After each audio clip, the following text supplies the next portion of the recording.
Lokasi mancak-bicak masih mantap di Grebek. Polres Oki melakukan pemeriksaan senjata api dinas. Personilnya guna meningkat kedisiplinan anggota juru menjalankan tugas.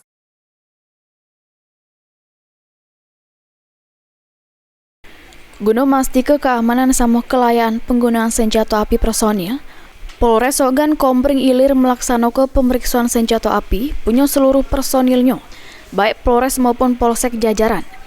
Kegiatan tersebut dipimpin langsung oleh Wakapolres Oki, Propam, sama bagian logistik. Kapolres Oki AKBP Hendrawan Susanto ngungkapkan, pemeriksaan dilakukan untuk memastikan setiap personil yang guna ke senjata api sesudah memenuhi syarat administrasi sama juru kondisi layak, serta penggunaannya sesuai standar operasional begawi serta tidak katik penyalahgunaan. Kapolres juga nambah ke, tidak ada personil Polres Oki yang memakai senjata api ilegal sama tidak berizin. Untuk menjaga profesionalisme sama mencegah terjadinya penyalahgunaan senjata api di lapangan. Pemeriksaan ini bakal dilakukan secara rutin sama berkala guna memastikan standarisasi sama aturan yang berlaku. Novan Wijaya, PAL TV.